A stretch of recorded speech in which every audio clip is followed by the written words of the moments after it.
নমস্কার, জ্ঞানামৃত মোটিভেশনাল চ্যানেলে আপনাদের প্রত্যেককে জানাই সাদর আমন্ত্রণ।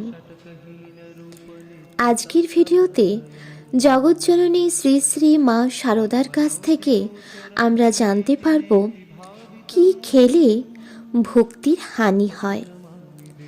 ভিডিওটা যদি আপনাদের ভালো লেগে থাকে তাহলে অবশ্যই লাইক করবেন, কমেন্ট করে আপনাদের মতামত আমাকে জানাবেন আর শেয়ার করে আরও সকলকে শোনার সুযোগ করে দেবেন। তাহলে চলুন আর দেরি না করে ভিডিওটা শুরু করি।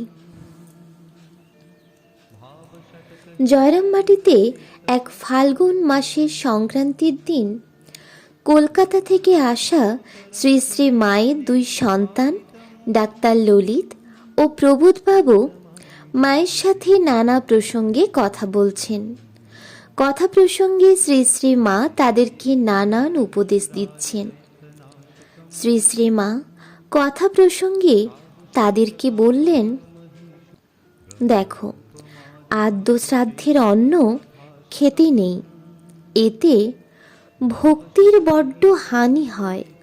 বরং অন্য শ্রাদ্ধের, যেমন ত্রৈমাসিক, বাৎসরিক, এই শ্রাদ্ধের অন্ন খাবে, তবু আদ্য শ্রাদ্ধের নয়। আদ্য শ্রাদ্ধের অন্ন খেলে ভক্তির বড় ক্ষতি হয়।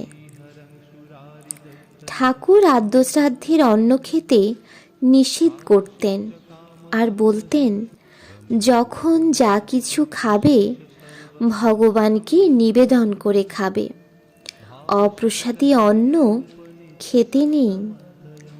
যেমন অন্ন খাবে তেমনই রক্ত হবে।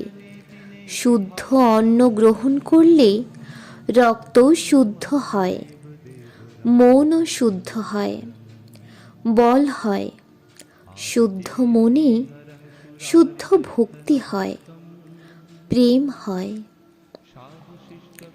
শ্রী শ্রী মায়ের এই মূল্যবান কথা মাথায় রেখে আপনারাও যখন যা কিছু খাবেন প্রভুকে নিবেদন করে খাবেন। দেখবেন শরীর ও মন দুই ভালো থাকবে।